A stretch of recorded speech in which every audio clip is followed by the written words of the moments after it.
Bienvenue sur la chaîne Petites Graines d'Amour, la chaîne qui parle de parentalité, de livres sur la parentalité et de livres tout court. Aujourd'hui, je vais parler de mon parcours, de mon parcours professionnel, qui est entremêlé aussi de mon expérience de maman. Donc, je suis Céline, j'ai 42 ans au moment où je filme cette vidéo. J'ai fait mon bac en 2000. Ensuite, j'ai fait une licence d'administration économique et sociale, donc 3 ans de fac, parce que j'avais entendu dire que c'était pas mal pour le diplôme d'éducatrice de jeunes enfants.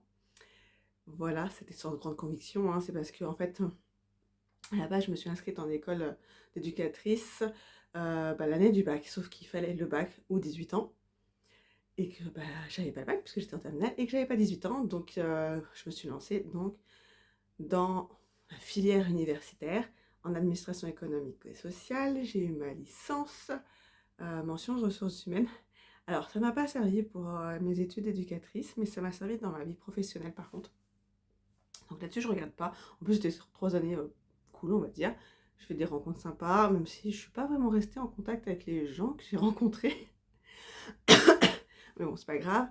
Je suis donc, après ça, je suis rentrée en école d'éducatrice de jeunes enfants, à l'époque où ça se faisait encore en 27 mois. J'ai fait mes stages, pas tous super bien. Certains ne se sont pas très bien passés, notamment mon premier, qui était en crèche collective municipale. Alors, premier jour, j'étais pas attendue, donc j'ai pas du tout été accueillie correctement. C'est à peine si on m'a dit bonjour en fait. J'ai fait un petit tour du coin, des différentes sections, le personnel, etc. Et il y avait d'autres stagiaires qui étaient présentes en même temps que moi. Et ça, c'était ma première semaine. Donc, premier jour, première semaine, après je retournais à l'école. Le premier jour de mon stage, de mon tout premier stage, on m'a volé mon téléphone portable. Très heureuse. Un téléphone que j'avais payé avec mes propres sous, de l'argent que j'avais gagné en travaillant en été. Autant dire que ça s'est pas très bien passé par la suite parce qu'en fait, la directrice a voulu fouiller les sacs du personnel devant moi. Donc tout le monde m'en a voulu, donc tout le monde m'a fait la gueule pendant pratiquement tout mon stage. Stage qui ne s'est pas si mal passé puisqu'on m'a offert des fleurs à la fin.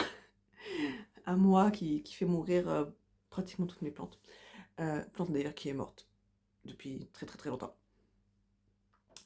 Après ça, qu'est-ce qu'il y avait comme stage? Le stage hors champ de la petite enfance, mais je l'ai fait dans un magasin de jeux pour enfants qui s'appelle Apache. Je ne sais pas si ça existe encore d'ailleurs. Quartier Saint-Germain à Paris. Qu'est-ce que j'ai fait? Un stage en halte garderie privée que j'ai beaucoup aimé. Et ce qui est rigolo, c'est que j'ai une copine qui a fait un stage après là-bas et ça s'est pas bien passé. Mais en discutant avec elle, le personnel n'était pas du tout le même. Donc ceci explique peut-être cela. Mon stage à responsabilité, je l'ai fait à l'hôpital Necker, en service de chirurgie viscérale, malgré, comment dire, malgré qu'on rencontre des enfants malades. Alors ça allait de la simple, entre guillemets, appendicite jusqu'à des enfants qui avaient le cancer. J'ai adoré ce stage, je me suis sentie tellement utile, et pourtant ce n'est pas là où j'ai travaillé. Après ça, alors j'ai eu mon emploi avant d'avoir mon diplôme dans une crèche privée. Je suis restée. Alors attends, le diplôme c'était en décembre, donc j'ai travaillé dès le mois de décembre, puisque c'était avant d'avoir les résultats, jusqu'en mars je crois. Je suis partie du jour au lendemain, en fait on était encore en période d'essai, donc je fais je me casse. J'avais des collègues sympas. On s'est bien amusé ensemble, mais comment dire, le système privé ne me correspondait pas, certaines choses n'allaient pas et j'avais pas envie d'avoir des problèmes, donc je suis partie, malgré que le grand chef m'a rappelé en me disant mais vous êtes sûr que vous ne voulez pas rester mais dans une autre crèche ça. Je fais non parce que les directrices parlent entre elles en fait et je sais qu'il va se passer d'autres choses ailleurs et que peut-être que l'ambiance ailleurs sera peut-être pareille. Alors peut-être que je me suis complètement fourvoyée, je me suis trompée, j'en sais rien, mais bon bref, je suis partie et après, tout de suite après j'ai travaillé dans une halte garderie associative. Je n'ai pas du tout aimé. Alors, je n'ai pas voulu démissionner, mais je pense que ça s'est senti que j'étais pas à l'aise dans cette structure, parce qu'au bout de 1 mois, 2 mois, je sais plus, on m'a dit qu'on me gardait pas. J'ai été soulagée, mon Dieu, mais qu'est-ce que j'ai été soulagée. J'aimais pas en fait cette structure où il y avait je crois que c'était 40 enfants en même temps, mais il y avait 2 grandes salles, un petit jardin, mais un jardin avec un filet au-dessus, parce que sinon les gens te balançaient des trucs par la fenêtre, Paris 18e. On tutoyait les parents, alors ça c'est pas ce qui me posait problème en soi, mais j'aimais pas en fait, donc, par rapport à la distance professionnelle, etc. Mais j'aimais pas l'ambiance, j'aimais pas la façon de faire. On n'avait pas de vraie pause en fait, parce qu'on n'avait pas de repas, il n'y avait pas de salle de pause. Donc la pause était dans le bureau du directeur et de sa sœur, la directrice. Lui fumait la pipe dans le bureau, donc voilà. J'ai pas du tout aimé, ouais. Donc très très très soulagée quand on m'a dit, bah en fait tu vas pas rester. Ah, c'est dommage. Non, j'étais très trop contente. Ensuite, je suis partie dans une crèche qui était associative quand je suis arrivée. Je devais faire juillet-août. Assez rigolo parce qu'en fait, j'ai travaillé à la Goutte d'Or et je ne connaissais pas du tout le- la réputation de la Goutte d'Or à Paris, pour ceux qui connaissent. C'est quartier Barbet, etc. J'ai adoré, j'ai travaillé 3 ans dans cette structure. Au bout des 2 mois, en fait, on nous a annoncé que ça allait passer en service. Attendez, je me rappelle plus le titre. Quand c'était repris par le privé, délégation de service public, voilà. Donc les locaux, etc., c'est municipal, et en fait, tout ce qui est salariat, etc., c'est privé. Donc du coup, ça, quand je suis arrivée, j'étais sur 2 sections, donc après en septembre, j'étais chez les bébés, j'ai suivi les enfants, bébés, moyens, grands, et je suis partie en fait quand je suis tombée enceinte, à la fin de quoi, pendant mon congé mater, je suis partie ailleurs, et j'ai travaillé dans la fonction publique. La fonction publique de la ville de Paris. Alors, il faut savoir que c'est particulier. Tu as un entretien d'embauche qui dure 10 minutes chronométré, ce qui veut dire qu'au bout des 10 minutes, même si tu es en train de parler, on te dit au revoir. Que tu es en face d'un jury qui ne te regarde même pas, comme en tout cas c'était le cas. Et voilà, au bout de 10 minutes, c'est fini. Et j'ai travaillé du coup. C'était quand ça? Je ne sais plus. Je ne sais plus trop, mais j'ai fait du coup premier stage qui s'est très très bien passé parce qu'il faut savoir que dans la fonction publique, on n'est pas titularisé tout de suite, on est considéré comme stagiaire. Alors on est employé, tout ça, etc. Mais on doit faire 6 mois dans une structure et 6 mois dans une structure pour être titularisé. Donc ma première structure, très bien. C'était un peu compliqué au début parce que je servais de bouche-trou en fait, en tant qu'éducatrice. Voilà, quand il y avait quelqu'un d'absent, j'allais remplacer la personne. J'estime que c'était pas mon rôle, mais voilà, ça se passait comme ça dans cette structure. Ensuite, je suis partie dans une autre où j'ai pas du tout aimé. Je suis arrivée, j'ai annoncé que j'étais enceinte, ça n'a pas plu à la directrice. Pendant les réunions avec l'équipe, je prenais des décisions et elle les remettait en question à la réunion suivante quand j'étais pas là, par exemple. Voilà, j'ai été arrêtée, je crois, à 6 mois de grossesse. Et je ne suis pas retournée après mon congé maternité dans cette structure. J'ai été mise dans une autre structure encore, donc j'ai fait un 3e stage parce que du coup mon premier n'était pas fini. Au début ça se passait relativement bien entre guillemets. Premier jour, j'ai le droit, oui ici on accueille des cassos alors, pour les enfants oui, mais aussi pour les salariés. Bah en fait j'arrive donc quoi, j'ai trouvé que c'était assez dur comme ça. Une équipe pas trop mal, quoi. Il y a des éléments bof, d'autres qui étaient très bien. J'ai fait mon stage, j'ai été titularisée au bout de je sais plus combien de temps, mais bon, bref. Et après, j'ai voulu partir ailleurs, sauf que fonction publique ne m'a pas laissé partir tout de suite. Quoi, la fonction publique de la ville de Paris n'a pas voulu me laisser partir tout de suite pour des raisons de service, ce qu'ils ont le droit, donc j'ai dû travailler 6 mois de plus pour pouvoir ensuite aller dans la structure qui m'attendait. J'ai de la chance, cette structure m'a attendu pour être plus près de chez moi et en tant que directrice adjointe. Alors j'ai le droit à la réflexion, mais tu vas gagner plus? Non. Du coup, je changeais de fonction publique, je passais territoriale. Donc là, il faut que j'ai, comment ça s'appelle? Pas une mise en disponibilité, je ne sais plus, bref, j'ai oublié tout ça. Mais la personne ne comprenait pas que je parte, mais pour pas gagner plus, je lui fais, mais écoute, je vais gagner en qualité de vie, je vais être à 10-15 minutes de voiture de chez moi plutôt qu'à 1h30 de transport matin, 1h30 le soir, dans une toute petite structure avec 27 enfants au lieu de plus de 60. Voilà, moi, c'est ce que je voyais. J'allais travailler moins aussi. Donc, gagner la même chose, mais pour travailler moins et mieux surtout, c'est très bien. Euh, j'ai travaillé un certain temps comme ça, dans cette structure, et je suis tombée enceinte, et pendant, c'était quoi, mes vacances ou mon congé maternité, on a mis fin à, comment ça s'appelle, j'arrive pas à me rappeler, c'est pas une mise en disponibilité. Voilà, donc on m'a dit gentiment que je ne reviendrai pas dans cette structure, pas dans cette ville. Du coup, j'ai envoyé 2 CV dans les villes à côté de chez moi, parce que j'avais décidé d'être feignasse. Une me demandait de passer le concours de la fonction publique. Je disais, pourquoi vous voulez que je passe le concours de la fonction publique alors que je suis déjà fonctionnaire? Donc en fait, je leur ai dit que je ne passerai pas le concours. Et j'étais prise dans l'autre structure. Alors, c'était vraiment un emploi pour moi alimentaire. À ce moment-là, mon mari n'avait plus de travail. Et j'ai dit, voilà, il faut qu'on gagne de l'argent, hein, faut vivre, payer les factures, il faut payer l'appartement. Donc pareil, j'avais envoyé, c'était une candidature spontanée, hein, et en fait, ville où ils cherchaient 3 éducatrices sur 4 structures. Ça sent pas bon en général quand c'est comme ça. J'ai passé un entretien avec donc les 3 directeurs et directrices, plus la coordinatrice petite enfance, et je crois qu'il y avait une autre personne aussi.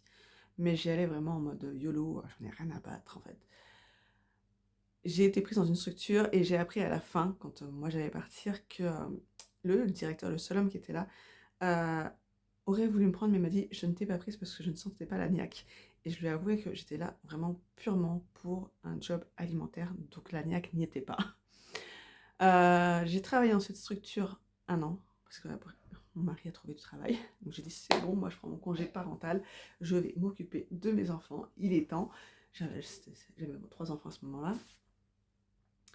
J'avais une super équipe. Les filles, si vous êtes là, coucou, le saut du loup en force. Une directrice pas méchante, mais avec des idées très arrêtées. Infirmière puéricultrice. Alors, c'était une ville où on n'avait pas le droit de donner les médicaments sans l'accord d'une directrice puéricultrice. Voilà, comme si on était un peu beubeuf.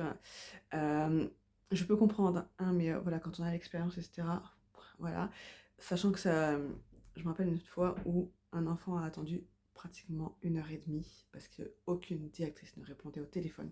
Tout ça parce qu'il fallait l'accord pour donner du Doliprane. Voilà. Je me suis dit, heureusement que cet enfant n'est pas monté, n'a pas convulsé, parce que c'était ma responsabilité pour le coup. Voilà. Oui, donc je suis restée 1 an. Je me rappelle une fois de la discussion. Ben moi, j'aime beaucoup la pédagogie Montessori, je suis formée pour.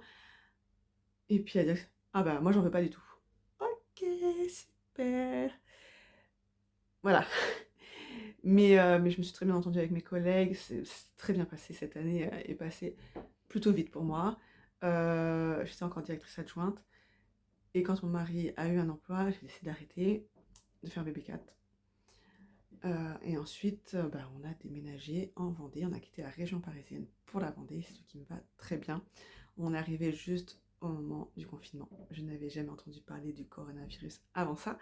Vu que je regarde pas la télé, que j'écoute pas les infos, c'est ma belle-mère un jour qui dit oui, les écoles vont fermer. Ah bon, ils vont fermer? Ah bah oui, effectivement, ils ont fermé. Mes enfants ont fait 6 jours de classe pour que ça ferme. Voilà. Et du coup, j'ai profité du confinement pour créer mon site. Petite pause enfant. Oui, du coup, j'en ai profité pour faire mon site internet. Alors, au début, pas très joli, hein, j'avoue, mais qui m'a rapporté quand même des clients à ce moment-là, donc ce qui n'était pas si mal fait. Je n'avais pas la volonté de retourner en structure. Alors, maintenant, ce que je fais, alors pour ceux qui ne savent pas, je suis monitrice de portage, instructrice en massage bébé et praticienne en massage bien-être. Mon cabinet, c'est une pièce que j'ai créée exprès dans ma maison. Et quand on a choisi d'acheter la maison, on avait décidé qu'il fallait une pièce pour moi pour travailler et une pièce pour mon mari pour ses loisirs. C'était impératif en fait. Donc j'ai mon cabinet exprès dans la maison. D'ailleurs, j'y suis, j'y suis là. Avec possibilité de me déplacer. Au début, j'avais dit 20 km, mais en fait, ça dépassait beaucoup trop des fois. Parce que oui, un vol d'oiseau, des fois, ça fait 20 km, mais en fait, non. Donc là, c'est à 15 km autour du cabinet. Sauf que... pardon. Sauf que concurrence, sauf que confinement, plus reconfinement, plus inflation, je suis plus très droite, font que j'ai beaucoup de mal à me démarquer de la concurrence, que j'ai beaucoup de concurrence, que je suis... alors je suis pas loin d'une grande ville, je suis à 10 minutes de voiture, mais je pense que ça joue aussi. Je suis dans une petite ville de 4500 habitants où il y a 3 esthéticiennes. Toutes ne proposent pas des massages, mais mine de rien ça joue, qui sont mieux placées, c'est-à-dire qu'elles sont dans des rues passantes. Et moi non. Voilà, je pense que tout ça joue beaucoup, même si je communique, même si je cite que je suis plutôt bien placée sur Google, voilà, font que j'ai dû prendre un boulot alimentaire. Alors un qui me pose, aucun des deux ne me pose de problème d'ailleurs, j'en ai deux actuellement. Un, je fais des ateliers Montessori à domicile en tant que salariée. Ça me va très bien. Je suis plutôt bien payée parce que la personne qui m'a recrutée avec mon expérience, avec mes diplômes. Du coup, je pense que je suis au max de ce qu'ils peuvent proposer. Donc ça me va très bien, mais c'est une fois par semaine pendant 4 heures. Ce n'est pas assez pour vivre. Voilà. Désolée, nouvel arrêt, conflit entre frères. Qu'est-ce que je disais? Oui, donc ça ne suffit pas pour vivre. L'entreprise ne me propose pas d'autres ateliers. Je pense que ce n'est pas suffisamment connu en Vendée et que peut-être que c'est peut-être un peu cher, je ne sais pas. Je ne connais pas les tarifs en soi. Parce qu'il y a une histoire après de CAF, il faut travailler, quoi, les parents doivent prendre 16 heures pour pouvoir toucher la CAF. Et puis après, tu as le crédit impôt. Ça, je m'en occupe pas. Et puis, je pense qu'ils ont un petit problème de communication. Parce que moi-même, j'ai communiqué avec... Moi, je communique, mais il n'y a pas forcément de retour. Donc, bref. J'ai fait des ménages. Alors, pour plusieurs sociétés, j'en ai fait une donc pour les particuliers. Mais en fait, t'es payé ouais, au SMIC et tu fais de la voiture, on te rembourse la voiture, mais il faut que tu déclares tous les trajets. Donc, tous les mois, tu as ton tableau. C'est chiant, quoi. Je suis désolée, c'est chiant. Euh, des fois, c'est des gens très sympathiques. D'autres fois, tu voyais personne et c'était très bien. Moi, ça m'allait. Mais au bout d'un moment, en fait, ça m'a gonflé. J'ai fait 6 mois, je crois. Ouais, j'ai fait juin à décembre. En plus, l'entretien d'embauche ne m'a pas trop plu. Ils sont partis du principe que, ayant 4 enfants, j'avais forcément une voiture pour 4 enfants. Sauf que moi, donc on a 2 voitures. Une petite voiture, c'est celle que je conduis, et la grosse voiture pour la vie de famille, qui est neuve. Quoi, qui est neuve. Maintenant, elle est 2021, donc elle est plus très neuve. Mais ce que je veux dire, c'est que je ne vais pas conduire celle-là pour aller faire des ménages. Et qu'on m'a donné garde d'enfants en plus, avec des enfants emmenés à l'école. Ils m'ont donné tout de suite une famille avec 4 enfants. C'est pas parce que j'ai 4 enfants que j'ai forcément envie de faire de la garde pour 4 enfants. Et ça, ils m'ont fait 2 fois, sans se préoccuper de si j'avais des sièges auto. Alors, bon, j'en ai, c'est pas le souci, mais ce sont mes sièges auto personnels. Voilà, c'est un truc tout bête. Première famille dont je me suis occupée, je connaissais la maman. Et pendant l'entretien d'embauche, je fais ah, je pense à une maman pour vous. Alors, je vais pas parler des détails là, mais je me suis dit, je suis pas sûre qu'en entretien d'embauche, je dois donner les détails de cette famille, sachant que je la connaissais. Quoi, eux, ils ne savaient pas que je la connaissais, mais voilà. Euh, voilà. Après, c'était pas spécialement compliqué, mais j'ai décidé au bout de 6 mois d'arrêter parce que j'en avais marre de faire des allers-retours, même si c'était arrangeant, etc. Voilà. J'ai décidé ensuite, je fais une pause en espérant que mon mari retrouve du travail, ce qui n'a pas été possible. Merci la sécurité sociale, mais ça ne fera pas l'objet de cette vidéo, n'est-ce pas? Quoique je vais en parler vite fait. En septembre 2020, mon mari a eu un accident de travail qui était très mal soigné au départ, avec des infections. Ça a fini par l'amputation du bout d'un doigt, malheureusement doigt de la main dominante, et la sécurité sociale ne veut pas qu'il reprenne le travail. Donc là, on est en février 2025 et il est toujours en arrêt maladie. Voilà. Autant dire que pour ceux qui connaissent, c'est pas super bien payé, que la sécurité sociale paye tous les 14 jours, pas très pratique pour mes factures, et que en septembre dernier, il y a eu un nouveau logiciel qui a mis dans le caca pratiquement tout le monde en Vendée et en Loire-Atlantique, je crois, parce qu'il y a, je crois, il me semble que c'est 2 départements qui servent de pilote. Il y a régulièrement des bugs où il faut les rappeler. Je n'ai pas été payé. Ah bah oui, effectivement, avec le nouveau logiciel. Bah ouais, mais bon, moi mes factures elles tombent quand même. Je vais pas leur dire que j'ai pas été payé. Ça marche pas. Donc bref, j'ai dû reprendre un autre emploi. J'ai travaillé pour un grand groupe de ménage, bureau, etc. J'ai pas eu de problème, mais en fait, j'ai demandé des augmentations régulièrement parce que j'estime que je travaillais bien. Et à chaque fois, on me disait non, c'est pas possible, on en reparle plus tard, etc. Au bout d'un moment, j'ai fait ça, hop, je suis restée un an, quand même, un an. Voilà, je suis partie, je suis partie un peu comme une voleuse parce qu'en fait, ma maman est décédée. J'avais déjà pris la décision de démissionner, mais elle n'était pas encore au courant. Et en fait, le jour où j'ai appris le décès de ma maman, j'ai continué à travailler. J'ai appris à 16h. J'ai travaillé, je finissais à 18h ou 18h30 et j'avais besoin, moi, d'être bien avant de rentrer chez moi. Bon, en vrai, j'étais pas super bien rentrant chez moi parce qu'il fallait que j'affronte mes enfants et leur tristesse. Et j'avais besoin, moi, d'assimiler la mienne. Donc à 18h30, j'envoie un message en disant bah voilà, maman décédée, je reviendrai pas travailler tout de suite, j'ai besoin d'un peu de temps. Je reçois tout de suite un message en me disant sincère condoléances, machin, je comprends, etc. Sauf que ma chef a été appelée, ma collègue. Oui, je comprends pas, vous étiez au courant, Céline m'a pas appelé, machin. En fait, ça te concerne pas, quoi. Et voilà, moi j'avais prévu mes dates justement pour annoncer ma démission, etc. À la base, si ma mère n'était pas décédée, j'aurais appelé ma chef pour la prévenir à l'avance. Sauf que là, bah, j'étais pas du tout dans cette optique-là. J'ai envoyé mon courrier, j'étais pas en arrêt parce que j'ai refusé l'arrêt du médecin, j'aurais dû. Euh, et elle a pourri la vie de ma collègue. Alors en soi, ça me concerne pas d'une certaine manière, mais oui, vous étiez au courant qu'elle a démissionné, et puis vous aussi vous allez partir, ça se fait pas, c'est pas franc, machin. Mais en fait, au bout d'un moment, quand je te dis plusieurs fois que je veux une augmentation, réfléchis aussi. Quand je te parle des conditions de travail, réfléchis aussi. Voilà, il y a plusieurs choses comme ça qui font que j'avais prévenu le lieu où je travaillais que j'allais partir. Voilà. Et du coup, quand je suis partie, bah, j'ai rendu mes affaires. Mon chef m'a dit bon, bah, bonne continuation. Point, quoi. Que dalle. Rien du tout. Moi, j'avais prévu, donc j'avais le droit à 4 jours de décès. J'avais, à la base, au moins un mois avant, j'avais posé un jour de congé, parce que j'avais prévu autre chose le lendemain du décès de ma mère. C'était pas prévu, mais voilà. Ils m'ont fait sauter mon jour, donc en fait, j'ai pas été payée pendant plus de 3 jours. J'estime que ça, c'était pas correct, sachant que j'avais pas posé de congé, quoi, j'avais pas posé d'arrêt maladie, j'aurais dû, du coup. Bref, des petits trucs comme ça, on m'a pu adresser la parole à partir du moment où ils ont su que je démissionnais. Voilà, je démissionnais fin juillet. Donc le dernier mois a été super. Bon, avec ma collègue, on s'entendait très bien, donc il n'y a pas de souci.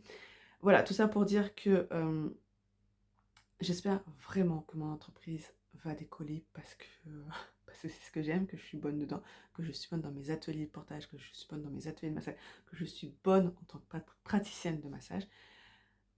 Mais que voilà, j'ai besoin de ça aussi pour vivre, que les boulots alimentaires, c'est sympa, mais voilà. Donc là, je recommence à faire des ménages.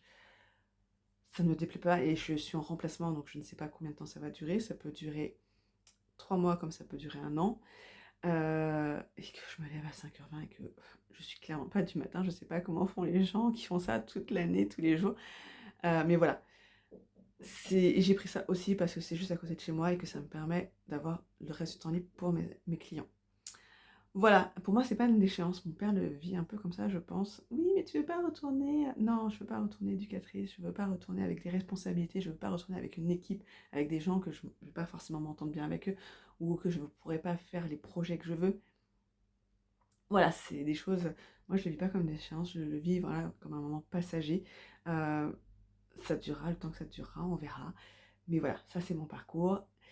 N'hésite pas à me dire en commentaire ce que tu en penses et je te souhaite une belle journée.